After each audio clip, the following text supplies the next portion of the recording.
Hello everybody, welcome back to the channel. It's time to give poor old Blue here a little bit of love. I brought a bunch of tools home from work. Things that make life suck. That's what all those are.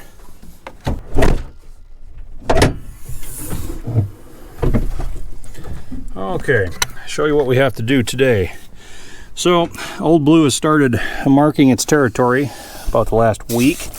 So we go way down here. This nasty, rusty power steering line, that is the pressure line from the pump to the gear, has finally got a pinhole in it and it started leaking. So, power steering pump's way down here. Line fittings on the back side of the pulley. It's going to be all kinds of fun. Let's just get into it. First things first, we need some room to work, so air intake pipe out of the way. Next, I remove the 3 bolts for the coolant degas bottle. You don't have to drain it, just be able to move it. That allows me to access the 2 upper bolts for the fan shroud to get that loose. Next thing I want to do is get the fan clutch off of the water pump.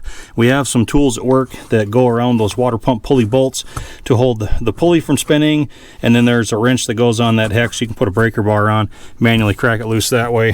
What I've been using lately is this Mac Tools pneumatic fan clutch wrench kit. Saves me a lot of time, and actually the 6.7 diesels, this is about the only way to get the fan clutch off of those, because they don't give you a provision to hold the water pump. But I don't talk about those much because, again, they kind of make me hate life.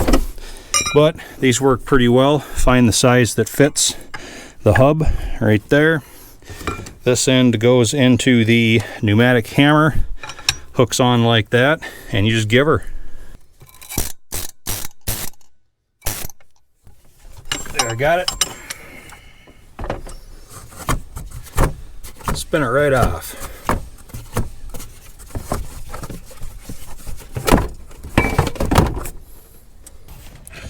Now we can sneak the fan clutch out. And now, since we loosened the degas bottle, we can set that about 6 inches further down from where it would normally be. That now makes this upper hose the high point of the system. And without having to drain anything, we can take that hose off, not lose any coolant, and create ourselves a path to get that fan shroud out of there.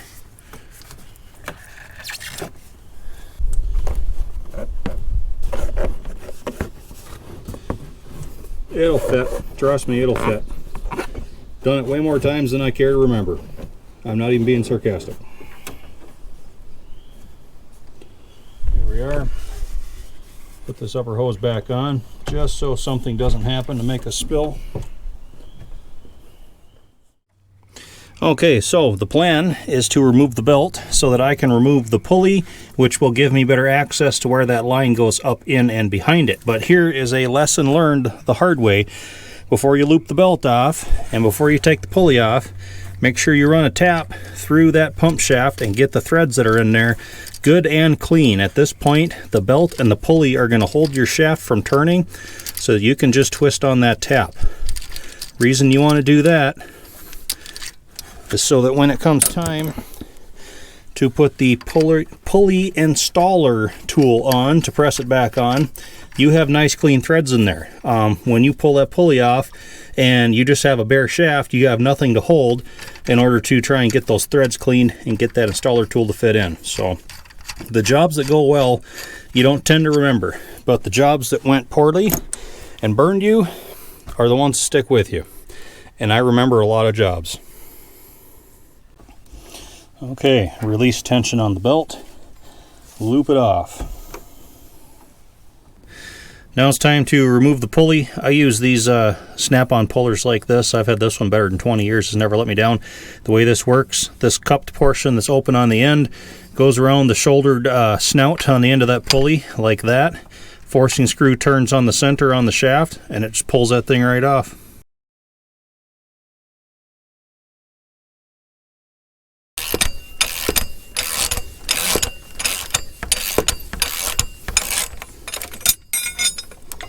There we go. Now that we have the pulley out of the way, all the work that we did is about to pay off. You see I have my big catch pan down below. We're not going to lose any fluid out on the ground. And I can take my wrench, get a good purchase on that fitting, and loosen it right up. You're not fighting with things. You're not trying to get in around limited access. I learned years and years ago that you might as well give yourself room to work, even if you have to make that room. And sometimes it requires pulling a few extra components off, but you know what? Once I started making myself room, I actually started fixing things faster. All right, line is off at the pump. While that end drains out, we'll look at this other end at the gear, and you can tell by how rusty that line and that nut is, you're never going to get a wrench on that and be able to turn it. So here's something else that I've learned from years of wrenching in the rust belt. What I'll do is take a side cutter, and since we don't have to salvage this line, just snip that end off right above the fitting. There we go. That was pretty darn thin. Get that line right out of the way.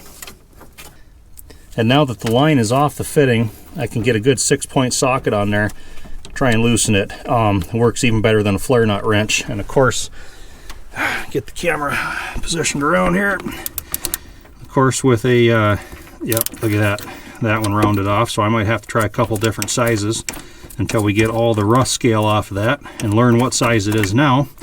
That's why, like I said, you'll never get a wrench on there that's going to get any kind of a grip and turn that off. There's just not enough of it left.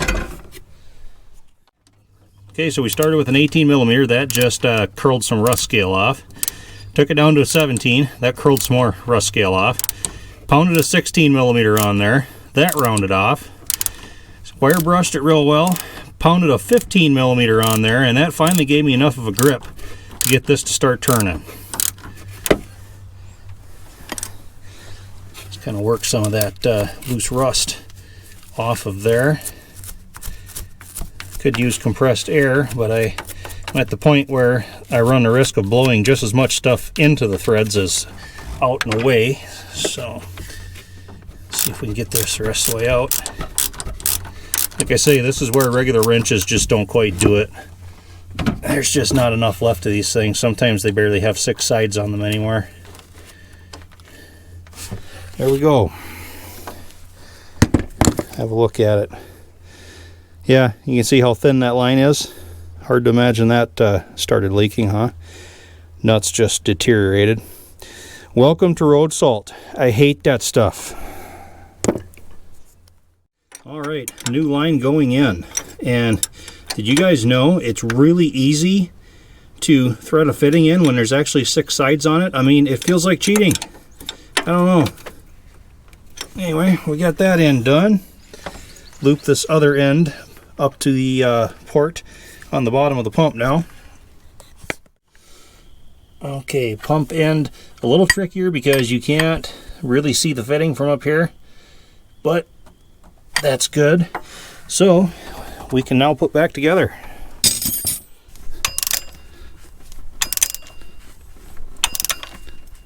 Okay. Back the installer off, check and see how far we are on the shaft.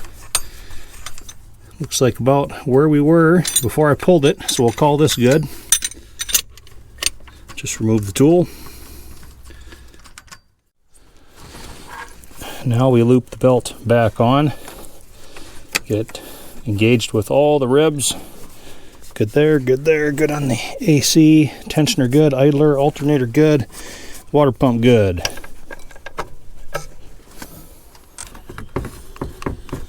Work the fan shroud back in. Kind of tight, but it'll go. If it fits out of here, it'll fit back in.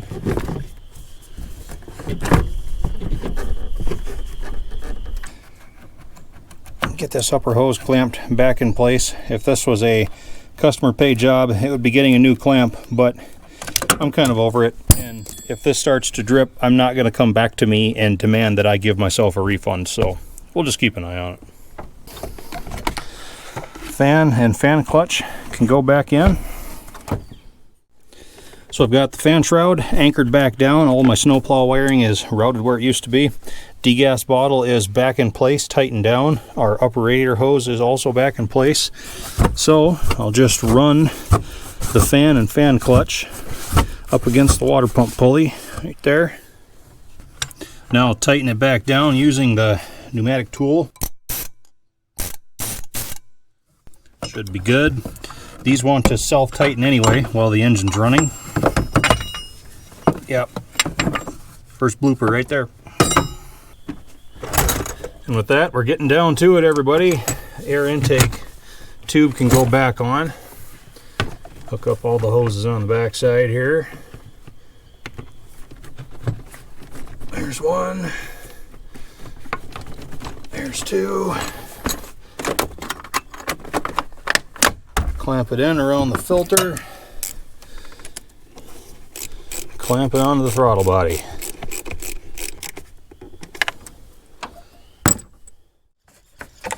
Alright, dump in some fresh fluid now. Sun's getting low, light might be getting kind of poor. Bugs are coming out, which is always a good thing, right? Means it's not cold outside anymore anyhow. I have a vacuum filler tool at work. I thought about bringing home, but these 03s usually self-purge pretty well, so I don't think I'm going to need it. Okay, good read on the dipstick. Let's start it up, see how loud it wants to growl at me.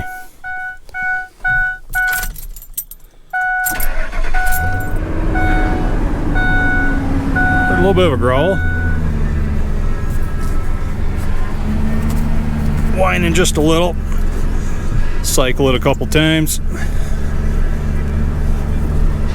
Stop to stop.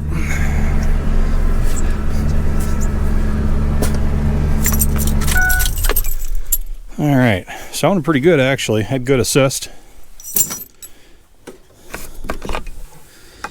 Yeah, dropped a little bit in there. We'll let some of the air settle out, top it off, call it done.